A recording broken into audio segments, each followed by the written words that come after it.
Bem, meus queridos amigos e irmãos, muito boa noite. Estamos aqui em mais uma terça-feira, como acontece toda terça-feira, às 20 horas, para a nossa resenha literária em algum lugar do jardim, que traz o pressuposto de que toda casa sem livros é como um jardim sem flores. Então, em algum lugar do meu jardim dessa semana, trago aqui para vocês esta verdadeira flor da literatura espírita, Eurípides Bassanufo, um educador de vanguarda na Primeira República. Obra extraordinária do querido educador Alessandro César de Guetot. Então, Eurípides Bassanufo, um educador de vanguarda na Primeira República, retrata toda a proposta de educação do apóstolo de Sacramento. Esta obra faz um paralelo, numa sequência, numa verdadeira linha do tempo, de toda a atividade de Pestalozzi, do professor Rivaio, e também trazendo Jean-Jacques Rousseau, Comênios e outros grandes educadores, até desaguar na proposta de educação de Eurípides Bassanufo, que não é outra a não ser a mesma do professor Rivaio, de Pestalozzi, de Comênios, mas de uma nova roupagem aqui no Brasil. O Eurípides é uma figura impressionante.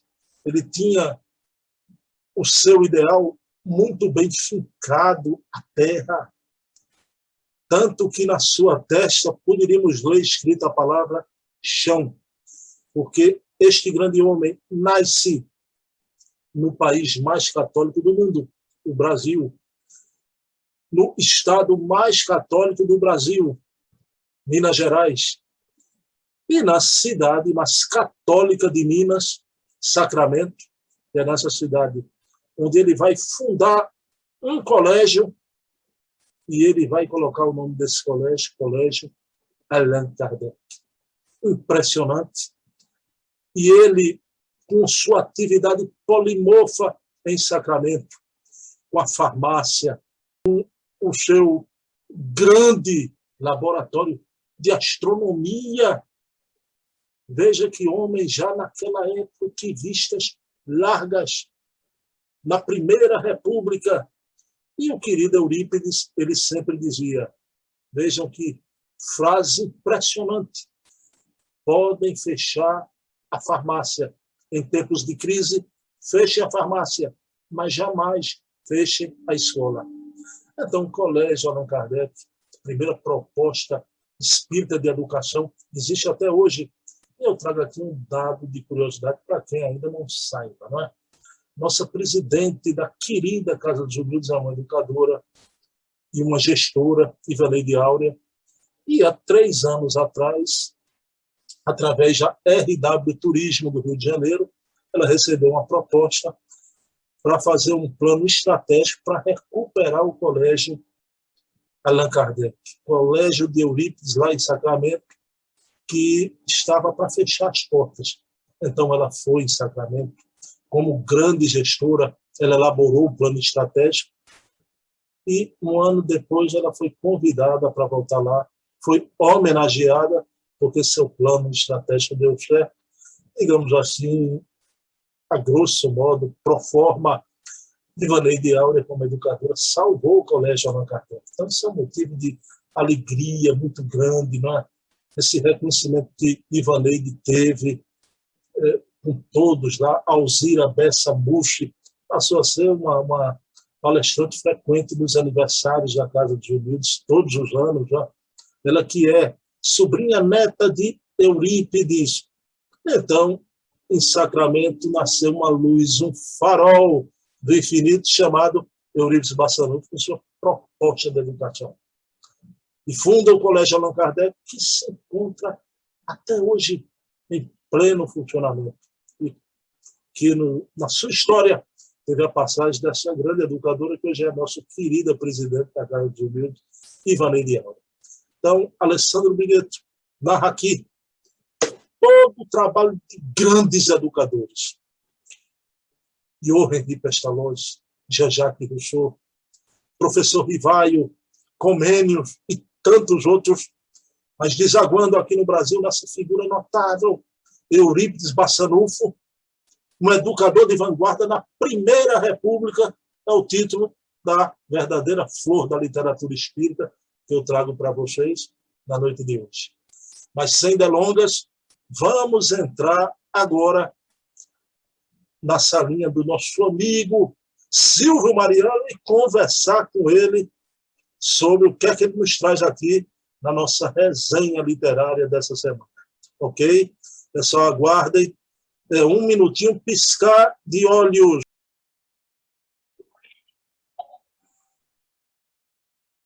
Bem, meus queridos amigos e irmãos, como eu avisei a vocês, é um piscar de olhos.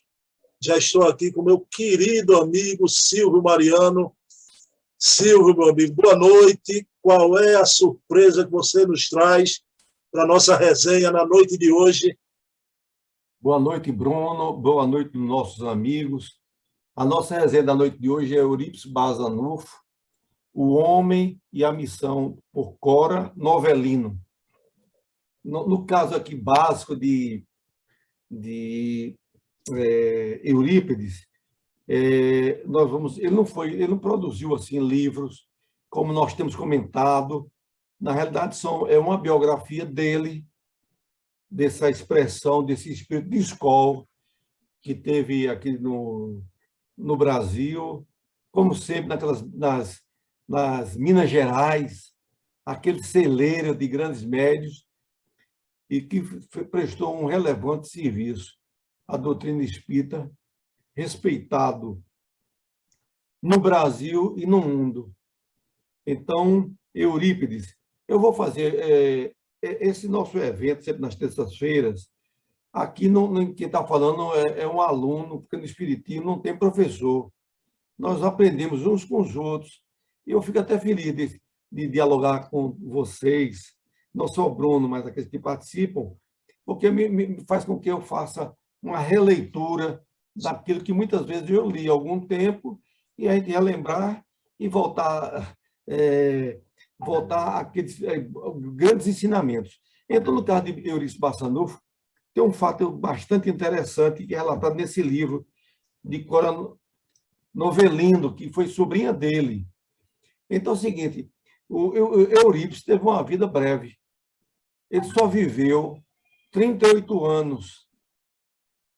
E ele morreu exatamente feito uma epidemia de gripe espanhola em 1908, que houve essa epidemia que assolou o mundo, e ele atendendo, porque ele tinha uma farmácia, preparava medicamentos homeopáticos, tudo isso. E ele terminou se contaminando e partindo. Então, no caso do nosso amigo Eurípides Bassanufo, ele era um menino, já desde pequeno, muito inteligente. Se fosse o caso de hoje, seria um menino assim, de alto QI. Então, enquanto que as crianças, normalmente, na idade dele, queria fazer brincadeirinhas simples, etc., o próprio Bassanufo já queria saber só mais de estudar. E, realmente, o sonho dele, com o passar do tempo, era ser médico. Mas ele é uma pessoa assim, muito apegada à mãe. E a mãe tinha feito uns desmaios. O pai dele tinha posses. E chegou a inscrever ele na Escola de Medicina da Marinha, no Rio de Janeiro. E, mais próximo da partida, que ele teria que se deslocar para começar as aulas, ele verificou que seria para a mãe, que era muito apegada e tinha esse problema de ordem nervosa, pelo menos aparentava ser de ordem nervosa, ele achava que a mãe ia falecer. Aí terminou desistindo. Aí, quando chegava a pessoa lá na casa dele, e que se hospedar, passar alguns dias, inclusive alguns médicos, que levava remédio, levava, vamos assim, livros de homeopatia, ele pegava aquele livro e ia lendo, procurando memorizar tudo aquilo. E, realmente, logo depois, quando ele chegou a uma fase assim de 17, 18 anos, ele já estava exatamente pediu ao pai dele ajuda e montou uma farmácia homeopática. Essa farmácia homeopática foi um verdadeiro sucesso. Um verdadeiro sucesso. Tal foi o sucesso que tinha um concorrente dele que fez uma farmácia muito mais bem estruturada e, por questão de inveja, assim, de achar prejudicado, porque a farmácia de Eurípides ficava cheia e a dele vazia, terminou colocando um processo contra Eurípides Barçanufo, dizendo que ele era charlatão, porque naquela época não havia um bom entendimento em relação ao que nós sabemos hoje, por exemplo, as curas mediúnicas. Não estou dizendo hoje que nós chegamos num estágio que já não se justifica estar se cortando ninguém com bisturi, com pessoas sem o devido preparo, porque a gente sabe que isso é um problema. Afinal de contas, o médico é um instrumento de Deus aqui na Terra e veio para auxiliar todos nós. Então, esse fato que ele foi processado e o caso dele chegou até o Supremo, tem um livro de Freitas Nobre analisando esse caso, para mostrar como se fosse uma perseguição policial contra um homem, vamos dizer assim, que só fazia o bem. Ele, para chegar no espiritismo, nós estamos falando aí do Eurípides Barçanufo, ele, inclusive, aqui ligado já em termos de espírito. Mas nós temos que andar um pouquinho para trás para saber como é que o seu Eurípides, numa fase da vida dele, o que é que ele seguia, qual era a religião que seguia. Então, Eurípides Barçanufo era um católico praticante, inclusive lá na igreja, ele era responsável por um grupo que prestava, chamado São Vicente de Paula, que era um espírito caritativo, que a própria Igreja Católica auxiliava. Ele tinha um tio dele chamado Seu Mariano, que morava a uns 80 quilômetros lá de Sacramento, e que uma parte da vida de Seu Mariano era ateu ou materialista. Ocorreu que teve um cidadão italiano que era anarquista, que era chamada uma fazenda Nossa Senhora, lá, que pertencia à família da família de Eurípides, e que era de Seu Mariano. Então, lá nessa fazenda, o pessoal se reunia, e lá houve um fenômeno interessante. Um grande grupo de membros, de moradores, praticamente todos, faziam uma reunião mediúnica. Você imagina isso na década antes de 1900, 1880, 90, mas já tinha os lampejos de mediunidade e de trabalho mediúnico. Ocorre que teve um senhor, esse cidadão que era italiano, foi um dia lá por curiosidade, chamaram ele para ele participar, ele disse que não ia não, porque não interessava isso a ele. Só que quando chega lá, um daqueles médicos que completamente analfabeto, recebeu uma mensagem da mãe desse cidadão que era anarquista, pedindo a ele que ele se recompusesse, que era ela que estava de volta. Então, houve essa reviravolta, e que daí começou exatamente um grupo concentrando em termos de estudo, da doutrina, de conseguir livro da própria federação, e de estudar livro dos espíritos, livro dos médios. Então, essa parte inicial. E o Eurípides Barçanufo, que era muito católico, chegou a falar com esse tio dele que gostava do Seu Mariano, e dizendo que ele estava errado, que ele estava com questão de um demônio, negócio de Satanás, negócio de espiritismo, não estava certo. E eles se respeitavam, mas ele tinha essa opinião. Então, o Seu Mariano, um belo dia, resolve ir lá em Sacramento. E começaram um diálogo entre Seu Mariano e Eurípides. Aí Seu Mariano disse, olha, a nossa conversa, eu tenho um pouco de estudo. Então, vou dizer, eu dou até como assim, vencido a sua maneira de conto espiritismo. Agora, eu vou fazer o seguinte: eu estou com um livro aqui, é um de Leon Denis, Depois da Morte, que esse livro foi dado de presente pela Federação Espírita Brasileira, porque incorporava o espírito do Dr. Bezerra lá, nesse pequeno agrupamento. E a federação soube e mandou de presente um livro de Leon Denis. E ele disse: olha, esse livro aqui, leia, depois você me diz qualquer coisa. E Eurico pediu para dormir no mesmo quarto do seu Mariano. Só que ocorreu que o seu Mariano ficou praticamente vendo a noite todinha Eurico lendo o livro até o amanhecer. Esse em diante foi o marco, como foi o de Paulo, na entrada daquela perseguição. Então, daí em diante, ele tornou-se espírita. Meu amigo Silvio, eu com o Luciano Klein, Luciano trazendo uma resenha também parecida com essa sua, né, no programa que a gente está fazendo, ele afirma que Bezerra nunca deixou a política porque se tornou espírita, não. Continuou político até o fim da vida, né? Aí eu queria lhe perguntar, Silvio, o Eurípides Bassanufo teve uma participação também na política do seu tempo? Teve, durou 2 mandatos, que era de 3 em 3 anos. Quer dizer, ele ficou na política durante 6 anos. Agora, nós sabemos que a política, da política de Eurípides Bassanufo lá em Sacramento, era política com P maiúsculo.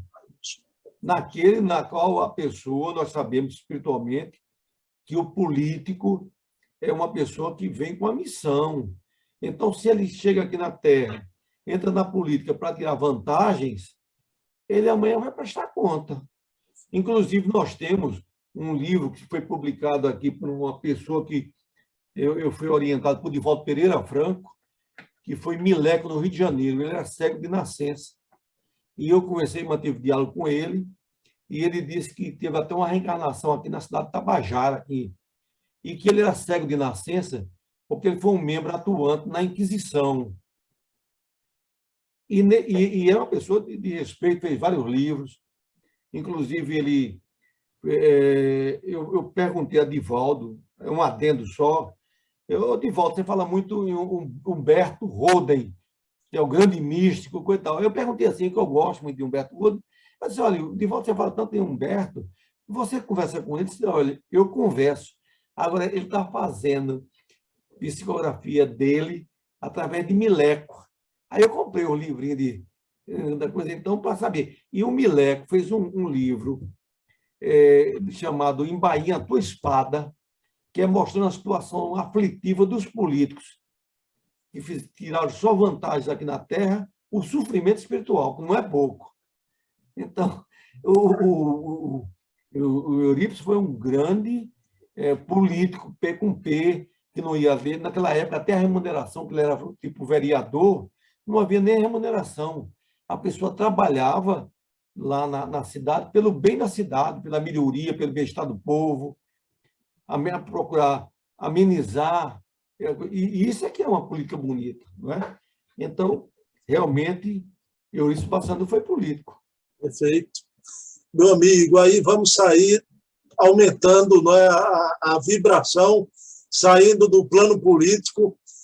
Ô Silvio, na época do Liceu, parece que houve um momento que Eurípides estava aperreado, perturbado, com tanto problema, com dívida para fechar até o Liceu, e ele recebeu uma comunicação, parece que era tão elevada que ele duvidou. Que comunicação era essa, Silvio? Olha, é o seguinte, realmente tinha um liceu, que era um colégio lá de Sacramento, de propriedade de seu Eurípides. Ocorre que o tempo foi passando, foram afastando os alunos do colégio, foram afastando os professores e foram só aumentando as dívidas. E seu Eurípides sem solução, porque o pai dele tinha posse, mas ele não achava justo vamos dizer assim, pedir o pai que viesse dar uma cobertura.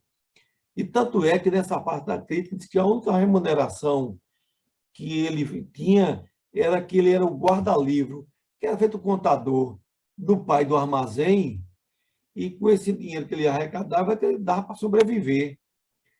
Ocorre que ele estava nesse desespero todo, mas ele era um homem bom, já vinha numa programação assim celeste, porque o próprio São Vicente de Paulo diz que acompanhava ele desde criança.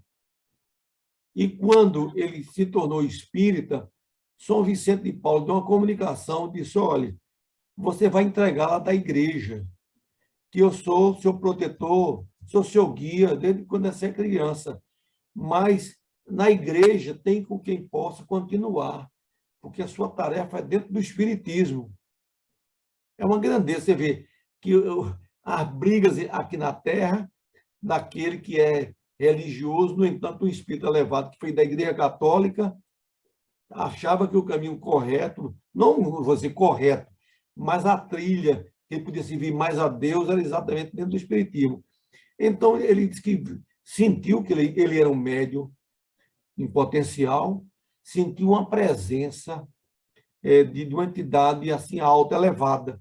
Mas ele disse que não podia, achou que era uma mistificação para ele, porque ele estava endividado, com a cabeça que ele não sabia como sair daquela situação. Então, vem esse espírito que era levado, era Maria Santíssima, e tomou conta dele, mesmo ele achando coisa, e viu que, através do sistema auditivo, ele podia não seguir, ele fez uma psicografia, dizendo que ele mudasse o nome de Liceu, porque Liceu, eu fui até ver assim, esse nome que aqui apresentava, dava como se fosse um destaque social. E ela disse: olha, transforme o seu liceu numa coisa mais simples, de estudo. Bote o nome Colégio Allan Kardec. Coloque, além das matérias que você conhece, você coloque também astronomia. Imagina, Nossa Senhora preocupada em que as crianças aprendessem, os estudantes aprendessem astronomia. Então, com isso, quando ele leu aquela mensagem toda, ele seguiu aquelas recomendações, transformou o liceu no Colégio Allan Kardec, cresceu de uma maneira impressionante, apareceu imediatamente aluno, professor, a didática anterior ainda era uma didática da palmatória. Eu ainda, quando comecei a estudar, ainda fazia aquelas contas de multiplicar, se errasse, levava vamos dizer assim, uma reguada na cabeça. Você vê que situação. Então, ele transformou naquele alinhamento com a linha de Pestalozzi, que é a linha do amor, de você não querer só haver promoção, de passar, procurando procurar prejudicar o outro, nada disso. Então, ele ali gostou botânica, química, física, astronomia. Vinha gente do Brasil todo, que antigamente existia Ministério da Educação, chamava inspetor federal, que eles vinham para acompanhar como é que estava o ensino. Vinha gente do Brasil, ficava deslumbrado com o ensino, porque a maneira era de tal grandeza, com tanto amor, que as crianças aprendiam e aqueles que vinham fiscalizar ficavam admirados e dava como referência para o Brasil o Colégio Allan Kardec. Então, esse é o grande trabalho. Uma coisa também muito importante é que ele, vamos dizer assim, quando ele estava dando as aulas, ele era um grande médium. Aí Maria Santíssima pediu que nas quartas-feiras ele ensinasse o Evangelho de Jesus, a pedido dela. Então, você vê a grandeza desse homem. Você veja que ele fez tem lá um evangelho todo dia às 9 horas da manhã, ainda hoje. Esse evangelho já vai há mais de 100 anos. Todo dia tem, de 9 às 10. Lá o pessoal vem de gente do Brasil todo, toma o passe. Então, mas por quê? Porque o clima espiritual de lá deve ser uma coisa fantástica. O Ministério da Educação exigia, por exemplo, a sala tinha que ter não sei quantos metros para tantos alunos. Então, hoje tem um educandário lá em Sacramento, moderníssimo, que esse método tinha recursos, então ele ampliou, fez um colégio, tem o Allan Kardec, que continua sendo assim, como se fosse um memorial. O colégio hoje é escola, né? Hoje é escola, e o colégio então, fica ali com toda a estrutura, né? A estrutura moderna, exatamente. Até mais afastado desse original, de um trabalho magnífico. Então, a gente fica deslumbrado, não é tão bonito isso. Silvio, e a família permanece lá, a sobrinha neta Alzira Bessa Mush, à frente do colégio, né? Exatamente. Porque essas coisas, vamos dizer assim, tem que ter a palavra-chave, tudo isso, amor. Você sabe que a gente sabe o seguinte, logicamente você vai ter um funcionário, vai ter que pagar, etc. Mas tem que ter o respaldo daquelas pessoas que têm aquele amor profundo, a figura dele, que além do salário faz aquilo além do que está estabelecido no trabalho, ele faz muito mais pelo amor. E os resultados, nós sabemos que não, que está, vamos dizer assim, foge da nossa linha de raciocínio, né? Meu amigo, aí pegando aí sua palavra mágica, sublime, né? O amor. Silvio, para encerrar nossa resenha, eu queria, Silvio, que você contasse uma passagem que é narrada por Hilário Silva, né? Uma passagem linda, sublime, que parece que Eurípides viu Jesus no plano espiritual chorando. É isso mesmo, Silvio? Exatamente. A informação está no livro de Hilário Silva. Então, ele diz que viu Jesus, quer dizer, dá a entender que Eurípides comentou, repassou para ele, diz que viu Jesus chorando. Aí ele se sentiu assim, chorando, aí foi lá, ver a grandeza dele.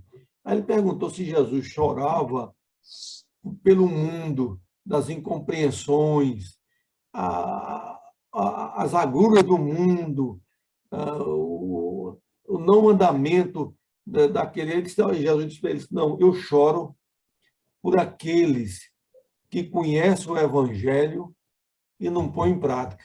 É o que nós verificamos aí. Olha, aqui eu digo a você, se a gente fosse pensar direitinho, o Brasil deveria ser a nação, quer dizer, é uma bela nação, um grande país, tudo isso. Mas o que tem de religiosos, que pega a Bíblia, lê do início para o fim, já leu 8, 10 vezes, e os que não lê a Bíblia, que vão aos templos, etc., mas na hora de colocar em prática, meu amigo, a situação é outra. O sujeito acha que nós somos um templo vivo. O próprio Ortez, que é mentor lá de Jesus, lá, que foi filho do seu Alfredo, ele deu uma mensagem, falando assim, ele dizia que templos que nós somos e que a gente já não precisa do templo de pedra. E a pessoa deve proceder de toda maneira, porque ele procede dentro do templo, fora do templo, porque todo lugar faz parte. É na rua, na coisa. Mas o que acontece? Você vê, muitas vezes, eu não vou nem longe, espírita, quando fala em Jesus, todo um piedoso, lá fora, se alguém fizer um negócio que ele já poderia ter o evangelho como modelo de vida, ele entra com uma grosseria quando não parte para a violência. Então, é isso. Tem um fato interessante que eu não posso deixar de lado. A mediunidade de Eurípides era tão profunda que ele estava na sala, lá na escola dele, e ele dá a fazer, como aquele, nós sabemos, dentro dos fenômenos mediúnicos, de uma certa sonolência. Aí ele se afastava, aí pouco tempo depois ele voltava e disse: olha, agora mesmo fui fazer um parto numa localidadezinha aqui, 1 quilômetro ou 2 quilômetros daqui, mas está tudo certo, porque o bebê estava numa posição não ideal para nascimento, mas deu tudo certo. Aí, daqui um pedaço, certo tempo, chega o marido da mulher. Doutor, senhor Ips, eu queria que o senhor fosse lá na minha casa, porque minha esposa está para ter criança. Eu disse: mas, meu filho, sua criança já nasceu, está muito bem. Mas vamos não ver se... Como é que pode, doutor Ips? Senhor Erips, eu vi a estrada, só tem uma estrada, não passou ninguém por mim. Vamos lá comigo, insistindo, mas como era um bondoso, ela mandava guardar e disse: vamos. Logo em seguida, terminava a aula, ele ia lá na casa desse cidadão. Quando chegou lá, a esposa do homem disse assim: senhor Eurípides, não precisava se ouvir de novo, não. Está tudo bem aqui. Quer dizer, confirmando o desdobramento espiritual dele.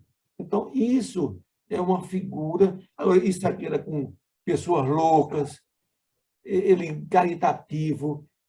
São expressões que praticamente, vamos dizer assim, que a gente sempre lê um livro desse para dar um referencial. Ele teve um debate com um padre que teve 2.000 participantes na praça pública. E ele, com os seus conhecimentos, terminou, ele saiu nos braços do povo, ovacionado. Quer dizer, logicamente que é diferente. Ali pode ser até que não tenha saído, no livro tem até exagerado um pouquinho, porque a pessoa dele, eu acho que ele não ia dizer: não precisa fazer isso, não.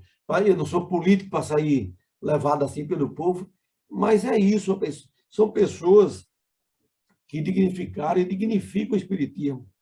E que nós, infelizmente, ultimamente temos vindo muito pouco. Tendo uma figura de um Divaldo, com seus 94 anos, e por falar em Divaldo, nessa obra sobre transição, novo rumo ao novo mundo de regeneração, tem várias passagens de Manuel Filomeno, umas 4 ou 5, daquele livro, da interferência espiritual para o bem de Eurípides Bassanufo. Eurípides Bassanufo foi que fez um hospital espiritual, Esperança, que quem parece que era o diretor de lá é Inácio Ferreira, para receber médios falidos. Você vê que situação difícil. Quer dizer, você vem com uma parte, com a mediunidade, para trabalhar: eu não quero, isso dá trabalho, não sei o quê. Amanhã depois não tem o que reclamar. Então, essa figura de Eurípides nós comentamos hoje, que sirva de referência para todos nós.